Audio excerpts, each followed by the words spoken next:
Our Across the Aisle segment tonight, is your baby racist? That's the latest question from liberals. A new study purportedly shows 6 to 9 month old infants demonstrate bias in favor of members of their own race and against others.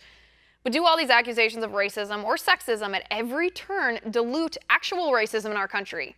With me now, Democratic strategist Joel Payne. Joel, good to see you. Good to see you too. Nice to speak with you. All right, Joel, this article, I actually found it ridiculous. I laughed at the headline because it seemed to me to be so clickbaity. Is your baby racist? And this study, it was actually 2 studies, they say, show that 6 to 9 month old babies, can't even talk, barely can sit up, demonstrated racial bias in favor of members of their own race and bias against those of other races.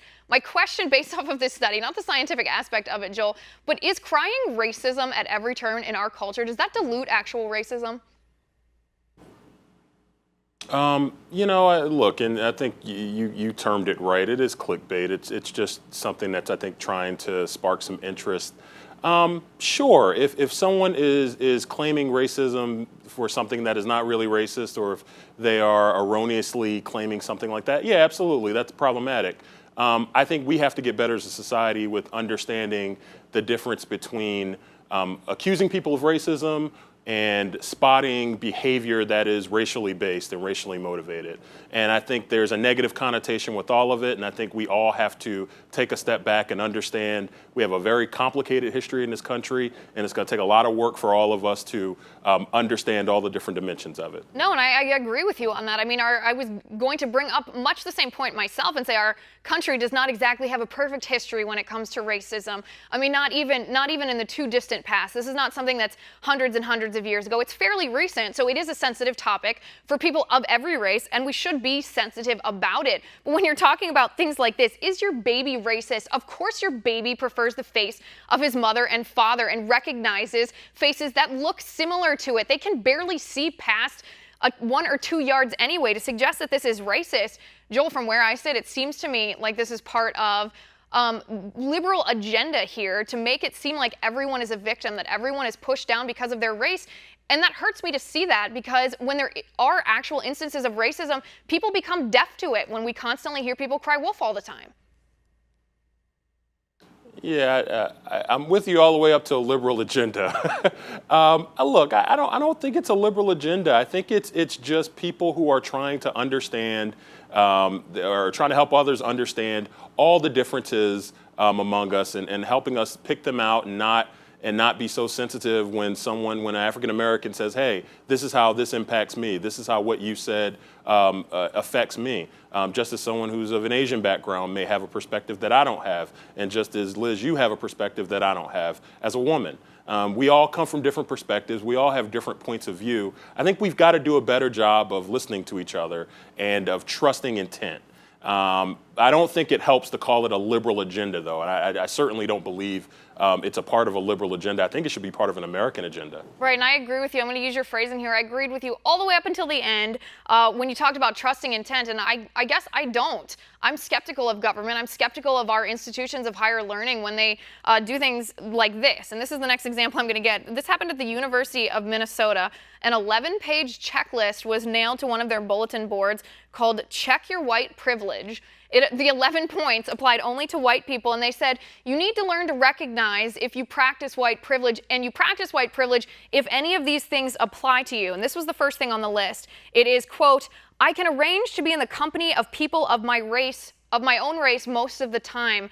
Joel, that's the same thing to me. That's crying wolf. How does that make someone racist? Again, I think we throw around a lot of terms, and I think sometimes we don't understand all of them, and I'm just talking about myself here. When I hear something like that, I don't think that's about racism. I think that's about understanding your perspective, right? I mentioned the fact I'm a man. I have a different perspective on life than you do, Liz, as a woman, and so I could not probably give the same type of opinion on what it's like to be a woman in the workplace or to deal with issues of sexism, right? I mean, I'm not going to understand that.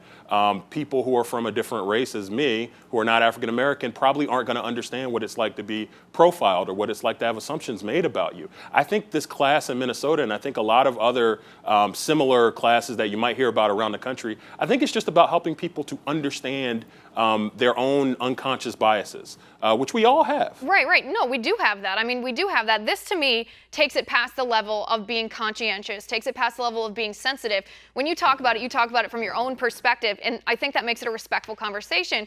Things like this checklist, they talk about it with a finger pointing outward, that you have done something wrong, you have unconscious biases, all that different thing, not talking about understanding with a finger pointing to yourself, and that makes a difference. So let me phrase this in a different way. Joel, you bring up the gender difference. As a man, are most of your friends, are the majority of your friends men or women? I'd actually like to say I have a pretty good balance. I like to think so. Probably a couple more male, but it's pretty close, almost 50-50. Right, but in general, men hang out with their bros, they hang out with their few close buddies, girls hang out with their girlfriends, and then of course we all have friends outside of that, but if you hang out with more men than women, that doesn't make you a sexist.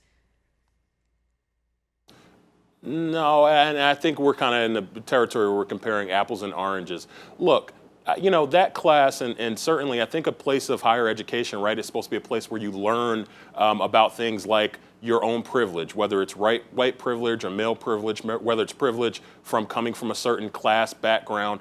It's all supposed to be about understanding all of the different things that we are born with and how to manage that.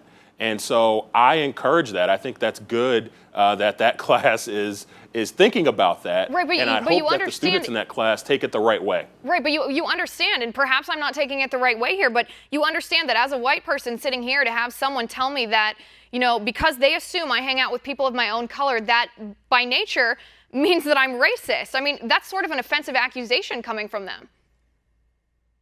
And I take it differently. I take a different lesson from it. I don't think the assumption is that you're racist. I think the assumption is that you come from a certain perspective and that your experiences are going to shape your outlook. So again, I think we've got to do a better job as a society and as a country of understanding intent, of labeling things the right way, of defining things the right way, and to really, really digest what people are trying to tell us when they're sharing their own experience and sharing their perspective. Right, and I guess I just think that's sugarcoating it, because that's not what the poster said. Maybe you should be a college professor, Joel. Maybe you should be teaching these people how to actually package these things and say it, because the way you said it sounds a lot more perspective than what I read on this poster. But I appreciate you coming on the show. It's always great to talk to you.